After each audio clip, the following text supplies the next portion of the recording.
जय लहूजी. मी बाबासाहेब सुभाष सरोदे एक अल्पभूधारक शेतकरी आहे. या सरकारच्या आणि अर्थव्यवस्थेच्या जीवावर मी आजपर्यंत जिवंत होतो. आज तरी कर्जमाफी होईल, उद्या तरी होईल, मी कर्जातून मुक्त होईल, ह्या आशेने मी आजपर्यंत जगत होतो. दोनदा भाजप सरकार आलं, फडणवीस साहेब दोनदा मुख्यमंत्री झाले. शेतकऱ्याचं काही त्यांनी बोलल्याप्रमाणे कर्जमाफी केली नाही आणि माझी आज आशा संपलेली आहे, कर्जमाफी होईल अशी. ज्या पद्धतीने लोकशाहीर अण्णाभाऊ साठे सांगून गेले, धर्मांधाने अधिक छळले, धनवंताने अधिक छळले, धर्मांधाने अधिक पिळले, चोर झाले साप. अशा अण्णाभाऊच्या काव्याप्रमाणे आज हे सरकार झालेलं आहे. या सरकारामध्ये अर्थव्यवस्था ही आमच्या गोरगरीब शेतकऱ्यासाठी नाही, ही अर्थव्यवस्था इंडस्ट्रीयलसाठी आहे.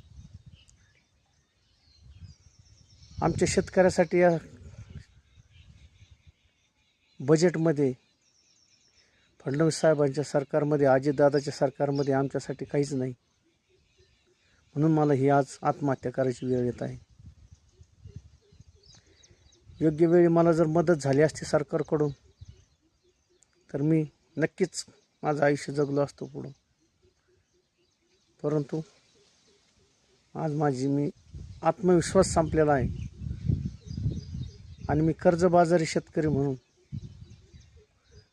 माझी पिळवणूक होत आहे. म्हणून देवेंद्र फडणवीस साहेब, आपलं अस्तित्व सिद्ध करायचं असल्यावर जिवंत माणसामध्ये मरायला लागतं. म्हणून मी हा निर्णय घेत आहे. या जिवंत जगामध्ये जगायचं म्हणलं तर पैशाशिवाय काहीच होत नाही आणि हा निर्णय मी घेत आहे.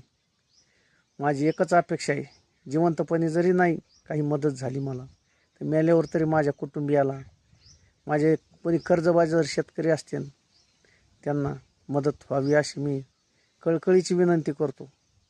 जय लहूजी, जय अण्णाभाऊ, जय भीम.